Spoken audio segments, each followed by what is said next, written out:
Now, as I said in my previous video concerning Willy releasing his song A.AAH featuring Rekles, well, seems like he was using a lot of energy in trying to chase clout, in preparation or in preparing people for the release of the song here, because as he was coming through to say that he was going to release the song by force, I remember he also called out on Ringtone, and as if that was not enough, over the weekend in an interview with NTV as he was doing the media tour for the A.AAH song, he also came through and said something about Ringtone right here. Thank you so much for coming through, Willy Paul. Nimeshukuru Any sana. Final comments? Poza ni ule hakuna kitu inaweza nitingisha. Hata wamama washikane wangapi, and by wamama na maanisha Ringtone, hata washikane wangapi hakuna kitu wanaweza nifanyia. Kuna beef ama nini ama?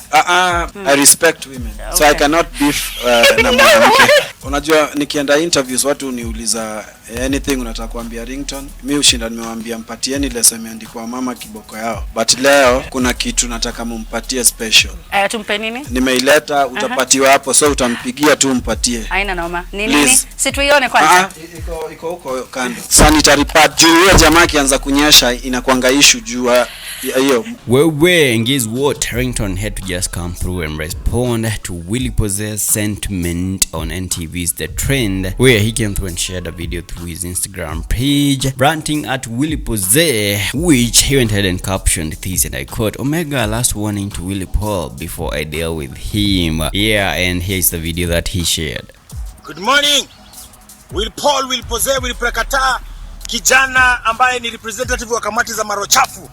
Willy Paul, I want to address you today. Nataka nikwambie, Willy Paul, you left gospel music because haukungojea we experience the power of the Holy Ghost, the power of Jesus. Willy Paul, nakwambia there is power in the name of Jesus. Naweza kukuombea saa hii. Wacha wewe unacheza na sisi mitume na manabii na mitumishi wa Mungu. Naweza kukuombea saa hii break yako ya nyuma ipotee, uwe unahara firifiri. Willy Paul, wacha kucheza na mitumishi wa Mungu. Willy Paul, naweza kukuombea saa hivi ukonde hera ikupotee. Hata wasichana wote unadanganya wakutoroke.